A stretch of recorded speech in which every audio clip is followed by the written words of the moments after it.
हार कर भी जीतना जिसे आता है, सिकंदर वही कहलाता है।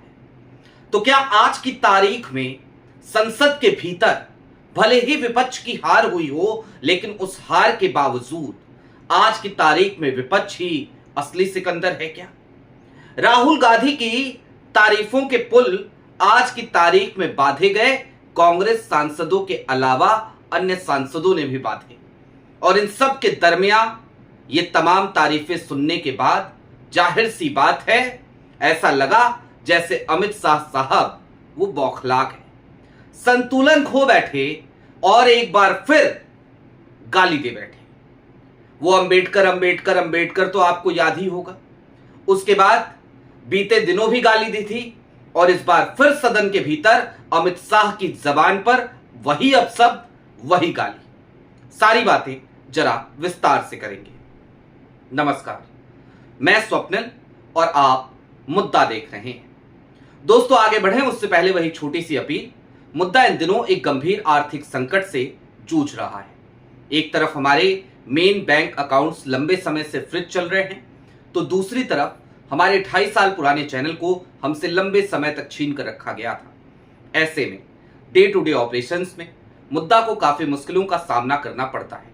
लिहाजा आपसे गुजारिश है, यदि आप चाहें तो स्क्रीन पर दिख रहे QR कोड या फिर के नीचे दिख रहे UPI नंबर्स के जरिए मुद्दा की छोटी छोटी मदद जरूर कीजिएगा, ताकि हमारी बेबाकी यूं ही बरकरार रहे। अब आगे बढ़ते हैं। आज की तारीख में अविश्वास प्रस्ताव, जाहिर सी बात है, नंबर जिसके पास है उसके तरफ ही जाना था। तो आज की तारीख में संसद भवन के भीतर, लोकसभा के भीतर ओम बिरला साहब के खिलाफ आया अविश्वास प्रस्ताव गिर गया। लेकिन यह अविश्वास प्रस्ताव जब विपक्ष लेकर आ रहा था, तब भी उसे यह पता था कि ओम बिरला को वो हटा नहीं पाएगा। यह हमें भी पता था, हम भी आपको यही बता रहे थे। फिर ये लेकर के अविश्वास प्रस्ताव विपक्ष आया क्यों था? जाहिर सी बात है, नंबर गेम ना होने के बावजूद सदन के भीतर संकेत देने के लिए, और वही संकेत देने का काम विपक्ष ने किया। हालांकि आज की तारीख में राहुल गांधी ने भी अपनी बात रखी, अमित शाह ने भी अपनी बात रखी। उन दोनों के बयानों की तरफ चले उससे पहले मैं आपको सपा के सांसद हैं आनंद भदौरिया, क्या कहा आनंद भदौरिया ने, जरा वो सुनाना चाहता हूं। सुनिए आनंद भदौरिया। मैं तो आपके गुरु पर 4 पंक्तियां कहना चाहता हूं, और राहुल जी चले गए, मैं चाहता था कि वो उपस्थित रहते। राहुल जी ने खोली है, आपके गुरूर पे कहना चाहता हूं, राहुल जी ने खोली है मोहब्बत की दुकान। आगे सुन लीजिए, फिर वाह वाह करिएगा, आगे की लाइनें पर भी वाह वाह करिएगा। राहुल जी ने खोली है मोहब्बत की दुकान, क्योंकि नफरती लोगों को प्यार की जरूरत है, और जीत ने अंधा कर दिया है तुम्हें, तुझको एक हार की जरूरत है। सुना आपने, आनंद भदौरिया ने सीधे तौर पर राहुल गांधी की तारीफ के पुल बांधे। समाजवादी पार्टी के सांसद हैं। हालांकि यह काम सिर्फ आनंद भदौरिया ने नहीं किया। आज की तारीख में सदन के भीतर तमाम विपक्ष के नेताओं ने राहुल गांधी के हक की आवाज उठाई, और सिर्फ आज नहीं, कल भी पूरे दिन हमें यही देखने को मिला था।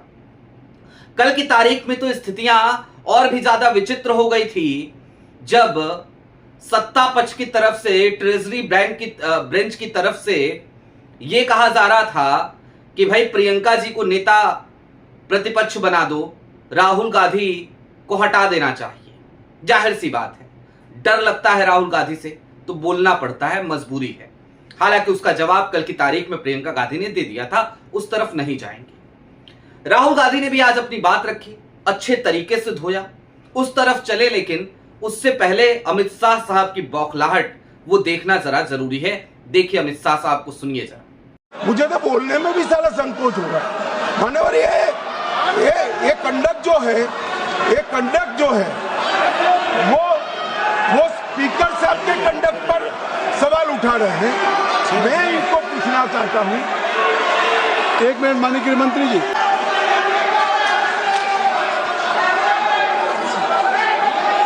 you are provoking. No, you are provoking. No, please. Nothing will go on the card. I will request. Why? You are provoking. Mahua Moitra is provoking. Kindly, please.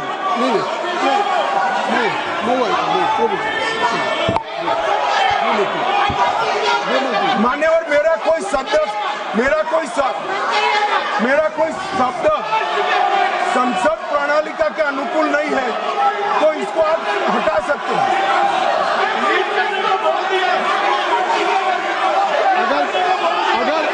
अगर कोई ऐसा शब्द होगा तो उसको मैं कार्रवाई में देख लूंगा। सुना आपने अमित शाह साहब को, और मजे की बात जानते हैं क्या है? आज की तारीख में जगदंबिका पाल, वो मिस्टर नोनो साहब, मैं कहता हूं ना ओम बिरला साहब को, उनसे 4 कदम आगे मुझे नजर आए। जरा सोचिए, गृह मंत्री सीधे तौर पर गाली दे रहे हैं, उसके बाद चेयर पे बैठे हुए जगदंबिका पाल क्या कह रहे हैं कि मैं देख लूंगा, मैं कार्रवाई से हटा दूंगा। अरे माफी मंगवानी चाहिए थी वहीं पर, गृह मंत्री हैं तो क्या हुआ? सदन के भीतर देश के गृह मंत्री अब शब्दों का प्रयोग करेंगे, गालियों का प्रयोग करेंगे। पहली बार नहीं है, दूसरी बार किया है उन्होंने, और उसके बावजूद आप कहेंगे कि कार्रवाई से हटवा दूंगा। यही हाल रमेश बिदूड़ी ने किया था, याद होगा आपको, दानिश अली के साथ। कल की तारीख में महुआ मोइत्रा ने उसका भी जिक्र किया था। लेकिन ये गालियां क्यों निकल रही हैं? तो इसके पीछे वो बौखलाहट है, और इसीलिए मैंने अमित शाह का बयान आपको पहले सुनवाया। अब राहुल गांधी को सुनिए। This house represents the whole country. Every time we get up to speak, we are stopped from speaking. Multiple times. In the last time I spoke, I raised fundamental questions about the compromises that has been made by our Prime Minister. I will start to speak. You be Rahul Gandhi ji, multiple times.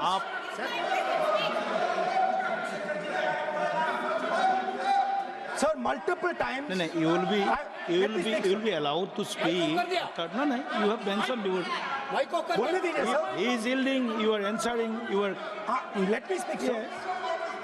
Multiple times I have been stopped from speaking. Just a few days ago, in a debate for the first time in Indian history, पहली बार हमारे इतिहास में leader of opposition को नहीं बोलने दिया। Okay. नहीं sir, मैं खत्म नहीं किया। Please. मैं खत्म नहीं किया sir. We will speak after the debate. आप रोक रहे हैं मुझे, मैंने खत्म नहीं किया। मेरा नाम लिया गया है। ओके, आप आपका विषय बोल दिया है ना, आपने अपना विषय बोल दिया है। तो मल्टीपल टाइम मुझे रोका गया। Last time I raised the issue of the Prime Minister being compromised. I raised the issue of Mr. Naravane. I raised the issue of Epstein. Honorable LOP, And I raised the issue of Adani. I have given I was silenced. permission that This after issue- the speech of these Ravi Shankar issues Prasad ji, are you will be fundamental given to the the people of India. scope to speak. Our Prime Minister has been Okay. compromised. Everybody Okay. knows the Ravi result Shankar of the Prasad ji. compromise of our Prime Minister. Ravi Shankar Prasad ji, सुना आपने राहुल गांधी को। जाहिर सी बात है, जब राहुल इस बेबाकी के साथ अपनी बात रखेंगे तो फिर क्या ही करेंगे अमित शाह? गाली ही देनी पड़ेगी। इंसान गाली कब देता है? जाहिर सी बात है जब वो बौखला जाता है, जब वो गुस्से में आ जाता है, जब उसका खुद के ऊपर काबू नहीं रह पाता। अमित शाह साहब के साथ भी निश्चित तौर पर यही सब हो रहा है सदन के भीतर। और बात जरा मोदी जी की भी करनी जरूरी है चलते चलते। मोदी जी तो और महान है। राहुल गांधी ने चैलेंज किया था कि मोदी जी सदन के भीतर नहीं आएंगे। नहीं आ रहे हैं भाई साहब, गायब हैं। वो एक गाना है ना, कहां गया वो उसे ढूंढो, बहती हवा सा था वो, शायद 3 इडियट का है। तो आज वही हाल हो रखा है। मोदी साहब चुनाव में व्यस्त हैं। आज की तारीख में अमित शाह साहब विदेश यात्राओं का जिक्र कर रहे थे राहुल गांधी की। आज की तारीख में वो राहुल गांधी की उपस्थिति पे बात कर रहे थे कि देखिए सदन में उपस्थिति रहती ही नहीं है, सक्रिय ही नहीं रहते हैं राहुल गांधी। अरे भाई, जिनके घर शीशे के होते हैं ना, वो दूसरों के घरों पे पत्थर नहीं चलाया करते। प्रधानमंत्री जी कितनी बार रहते हैं सदन के भीतर, वो बताइए ना। राहुल गांधी तो बतौर नेता प्रतिपक्ष जब से हम देख रहे हैं वो लगातार सदन में रहते हैं, लगातार आते हैं सदन में, लगातार संसद की कार्रवाई में भाग लेते हैं। बावजूद इसके कि आप उनका माइक बंद कर देते हो, बावजूद इसके आप उनको बोलने नहीं देते हो, बावजूद इसके आप पूरे दिन उनके ऊपर कटाक्ष करते हो, क्योंकि मुद्दों पे बात करने के अलावा बाकी सब कुछ करती है भारतीय जनता पार्टी। बस सदन के भीतर मुद्दों पे बात नहीं होनी चाहिए। मुद्दा कोई भी हो, सदन के भीतर भारतीय जनता पार्टी के लोगों को सुनिए, उनकी जबान पे क्या रहता है। उनकी जबान पे नेहरू रहेंगे, इंदिरा गांधी रहेंगी, कांग्रेस रहेगी, राहुल गांधी रहेंगे। इसके अलावा और क्या रहता है इनकी जबान पे? जवाब है कुछ भी नहीं। मुद्दों पे कोई जवाब नहीं, लेकिन ये अनर्गल की बातें सारी इनसे करा लीजिए और उस बौखलाहट में इनसे गाली भी सुन लीजिए, अब शब्द में इनके सुन लीजिए। और उसके बाद से महानता भी दिखा रहे थे अमित शाह। महानता क्या दिखा रहे थे कि अध्यक्ष महोदय माननीय, अगर मेरे मुंह से कुछ गलत निकल गया हो जो संसदीय प्रक्रिया के खिलाफ हो तो उसको आप कार्रवाई से हटा दिया। अरे एहसान कर रहे हो आप, एहसान कर रहे हो क्या? यह अनुमति देकर के अपनी चेयर को अनुमति दे रहे हो। अब कुल मिलाकर इस बात को समझिए दोस्तों कि किस तरीके की दो आंखें आजकल कर रही है चेयर, वो तो सबके सामने है। और इसी चीज को एक्सपोज करने के लिए ये अविश्वास प्रस्ताव लाया गया था। हालांकि राहुल गांधी ने भी अब लगता है इस बात को सीख लिया है कि ऐसे लोगों से कैसे भिड़ना है, सदन के भीतर इनकी तमाम टीका टिप्पणियों रोका टोकी के बावजूद कैसे अपनी बात रखनी है। राहुल गांधी फिलवक्त तो वो बखूबी करते हुए नजर आते हैं। आपकी क्या राय है वो हमें कमेंट बॉक्स में जरूर बताइएगा। अभी के लिए दीजिए इजाजत, चलते चलते फिर वही अपील, चैनल पर नए हो तो सब्सक्राइब करते हुए जाइएगा, सक्षम हो तो छोटी छोटी मदद मुद्दा की जरूर कीजिएगा। बहुत शुक्रिया।